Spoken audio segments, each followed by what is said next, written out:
भाई दीपेंद्र हुड्डा की आप जोरदार तालियों से उन्हें मंच तक लाने में सहयोग करें। आपकी तालियां बजती रहनी चाहिए। अरे भाजपा आ गया ना तो के काम है 6,000 रुपये महीना तक कट दे महीना दे मिलेगी 6,000 रुपया महीना। अरे एक और बहुत बड़ी बात है, छोटी ये बहनें है ना, इन्हें गैस की बहुत जरूरत पड़ा है। 500 रुपया में सिलेंडर मिलेगा, 500 में। तो इन कहते 200 में कर देंगे, 500 रुपये में सिलेंडर मिलेगा। और बताऊं बात, सबसे इंपॉर्टेंट बात ध्यान कर लियो, 300 यूनिट तक बिजली फ्री मिलेगी। बताओ हम के लिए गरीब आदमी दिया है बिजली 300 यूनिट फ्री कर दे, 500 का सिलेंडर कर दे, 3,000 कर दे। और के चीज ये बात पक्की है। और जो गरीब आदमी है ना, उसको 100 गज का प्लाट मिलेगा, जो किससे बराबरी का हो, का हो चाहे हरिजन हो, 100 गज का प्लाट देंगे। अब उस पर 2 कमरे का मकान ही बना के देंगे। ये छोटो मेरी सभी भाई मेरे अतिथियों से हाथ जोड़ के प्रार्थना है, मंच पे व्यवस्था बनाए रखें, मंच पे व्यवस्था बनाए रखें। आपको मंच पे व्यवस्था बनाए रखें, हाथ जोड़ के प्रार्थना। जो भी अतिथि का नाम है वो अपना स्थान ग्रहण करें।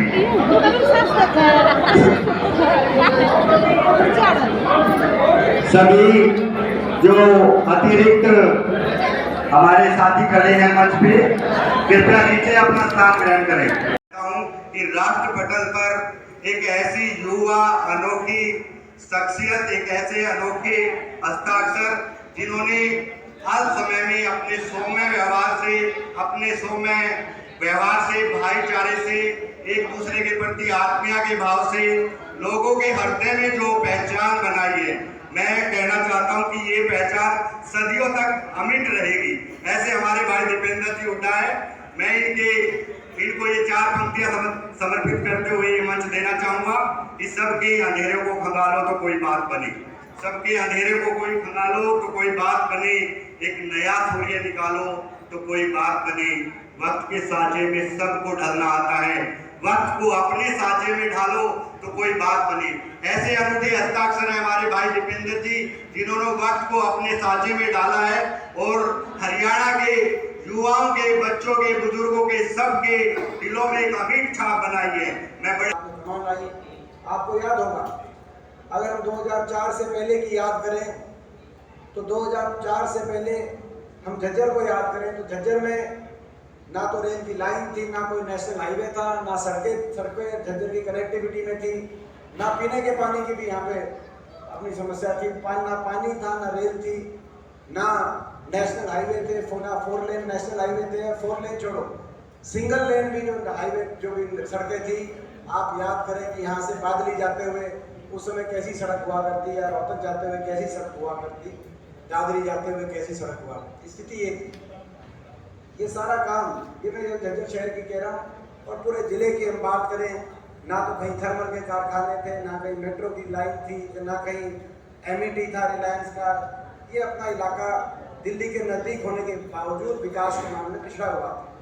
राज आया, विकास का पहिया घुमा, हमारा इलाका आगे गया। राज आया तब जब हमारे पूरे इलाके की 36 बिरादरी ने इस बात को समझा कि अपने घर में अगर अपने घर का चीफ मिनिस्टर होगा तो इलाका विकास कार्य में आगे जाएगा, और उससे जब इलाका आगे जाएगा तो 36 बिरादरी का भविष्य उज्जवल होगा। आज वही मौका मैं समझता हूँ हमारे सबके, आपके, हमारे सामने वही मौका है। पिछली बार परिस्थितियां बनी जिससे आपस में दूरियां आई, और उसका नुकसान मैं समझता हूँ, उसका दर्द आपके दिल में भी और हमारे दिल में भी, सभी के उसका दर्द भी हुआ और उसका नुकसान भी सबको हुआ। और मात्र बहुत नज़दीकी से पिछली बार 2019 में राज बनता रह गया। पूरे प्रदेश में बीजेपी ने नारा 75 पार का दिया था, लेकिन लोग बीजेपी की सरकार से पिछली बार भी बहुत दुखी थे। और 75 पार के नारे को लोगों ने स्वीकार नहीं किया और बीजेपी की 40 सीट पे आगे गाड़ी अटक गई।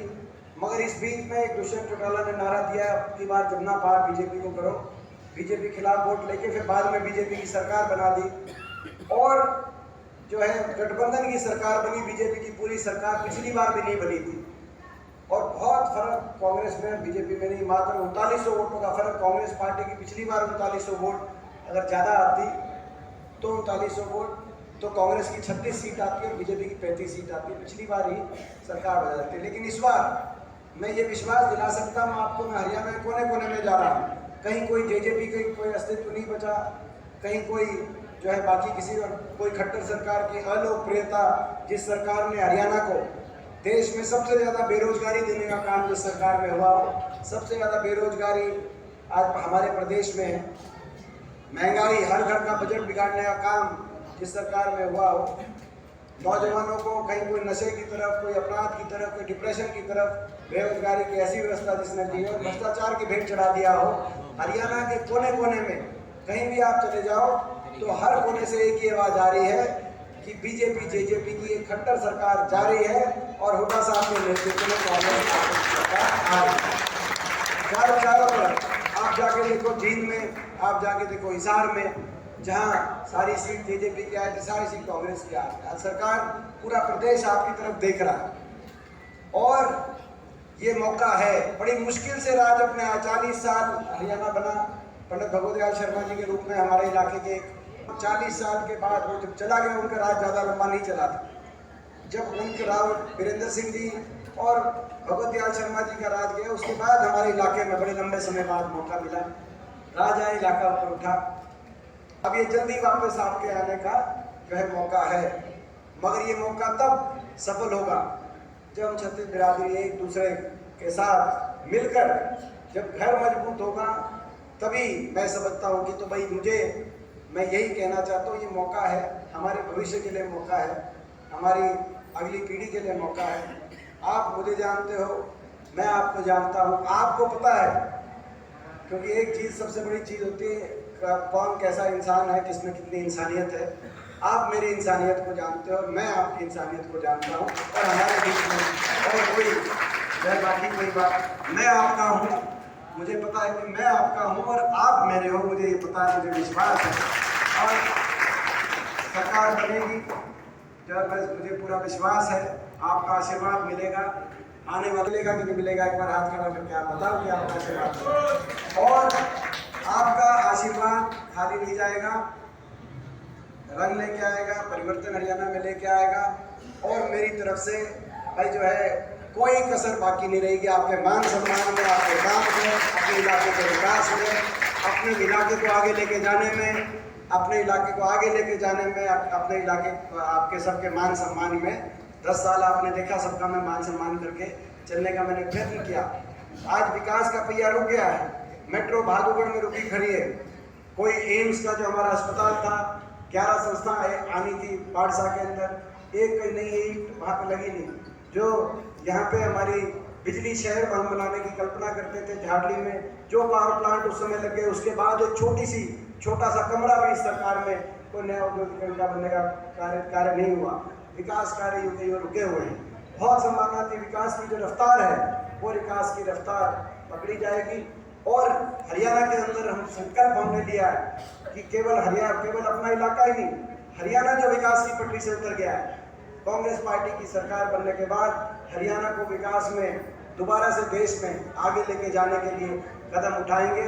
हमारे 3-4 संकल्प। पहला संकल्प है सरकार बनते ही गहलोत सरकार की तर्ज पे, राजस्थान की अशोक गहलोत सरकार की तर्ज पे हरियाणा में ओल्ड पेंशन स्कीम लागू करने का काम करेंगे कर्मचारियों के लिए। दूसरा हमारा संकल्प है कांग्रेस की हिमाचल प्रदेश की और कर्नाटक की जो सरकारें बनी अभी पिछले 6 महीने में, उन दोनों प्रचंड बहुमत से सरकारें बनी, उन सरकारों की तर्ज पे सरकार बनते ही महंगाई का चक्कर तोड़ेंगे और बिजली उपभोक्ता को 300 यूनिट फ्री बिजली से जोड़ेंगे। ये हमारा संकल्प है।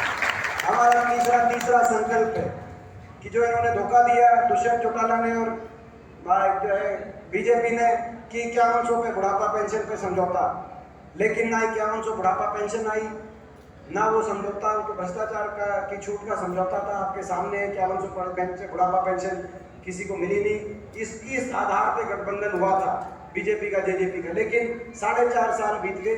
अब 3000 कह रहे हैं आखिरी इलेक्शन के साल, अब 6 महीने बचे, कह रहे 3000 देंगे अगले साल से, तो 3000 तो ये देंगे तो बड़ा विश्वासघात हो गया बड़े बुजुर्गों के साथ। सरकार कांग्रेस की बनते ही अगले साल 1 नवंबर से देश में सर्वाधिक 6000 बुढ़ापा पेंशन मिलेगा। ये हमारा संकल्प है।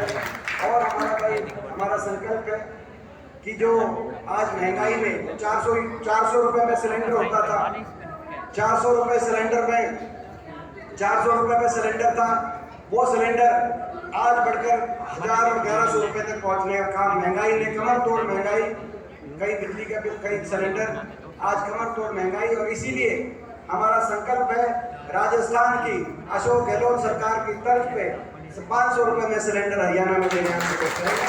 ये हमारा